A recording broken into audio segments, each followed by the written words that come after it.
سرک چنجیر و گریش قبلا از سرک گریش از چنجیر مراد گریش که از سرک جدید رای نمروز و هرات فرام می رای دیگه می مثلا آره 100% از این فرعیش نمایه که المومدی از رای چنجیر میه موچرای کلام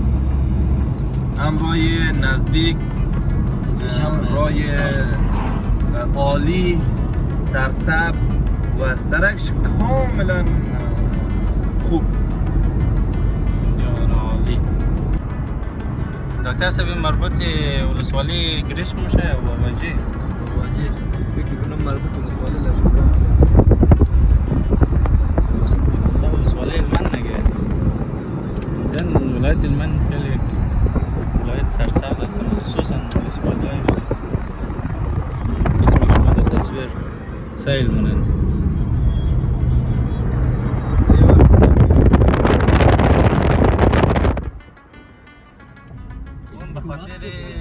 بخاطر نزاعه هستن طرف ایران بند کردیم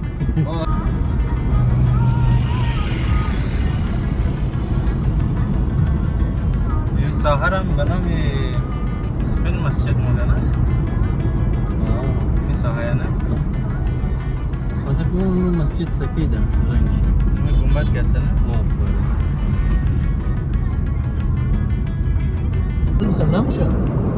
فعلا هم نگه دکتر صاحب امروز آقای جلی بعضی از بحث‌های سیاسی در مورد تحولات شروعه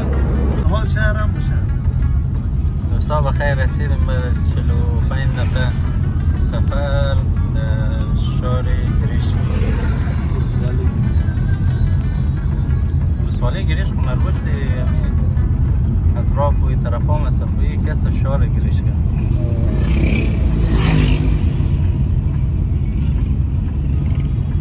طرف به نظرم طرف نمروز هرات ماره نظر من 100% این طرف هم که است از طرف قندار دورایی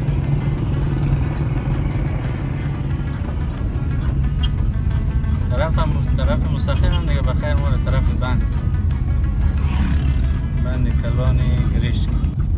بند اوله نه؟ بند اوله که تمامی ولسوالی گریش که باغ تولید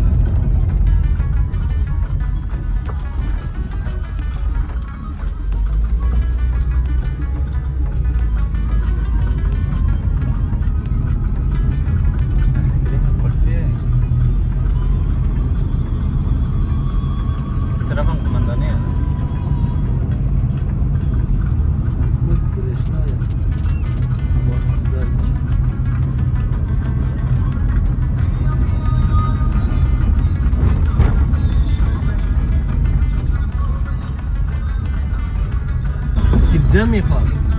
یک قوم در یک جای زیاد باشه از اون خاطر پارچه میتر از غزنین میورد اینجا از جایش میبرد اونجا یار در دور آورد اینجا که باز یار که زمین دیده مثلا همی جای تیلاباد کردن بحثای دکتر صاحب آقای جلی ادامه داره خب ما رسیدیم در سر بند اصلی گریش ادامه بده دکتر صاحب مزایم نمیشه او ویدیو بگه باید دو اور رای چی آن رای طرف المنجو و بلا اشواری به این طرف بده نیچی مانی گریش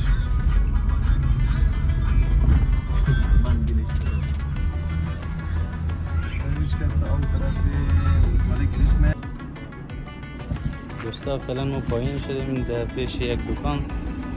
قرار است که نوشیدنی و میوه بگیریم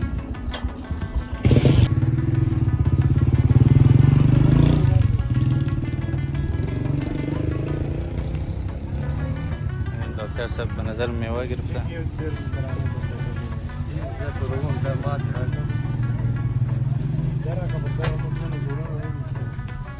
کم ځای انګور دی دا معلومات نشته کم ځای انګور دی دا کنده جان نشته کوي ګوره ولکه چې اوس هغه بل څه قام ولا سم پاک کړی څو کېږي سلام ما دیگه چیزم میگیرم در نوش یا نماخت بوده که یا یک چیزم میگیرم حال میگیرم یک چیز چی بگیرم؟ این طرف شاید اما باشه بیا. انرژی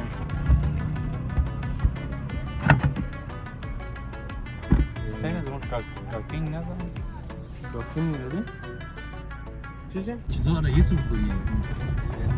دروغ نه اینجا چیز نوشتی؟ قصه های افسانه ای افسانه‌ای و عجیگی و ناغه گویی ناغه مگه چه میگه اینجا چیزا رو رسم کنی چیزا نکن ده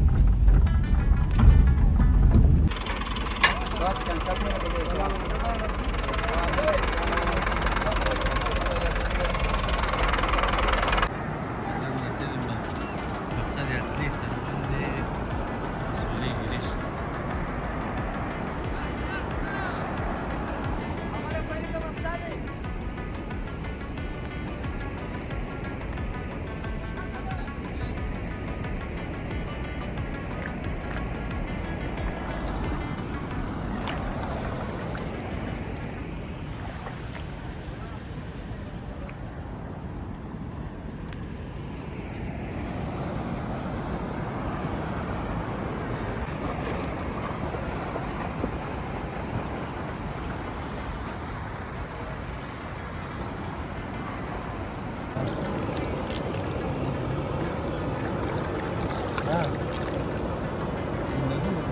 دکتر صاحب چیکار می‌کنی؟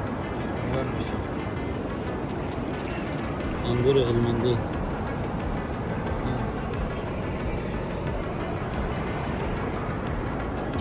دیگه از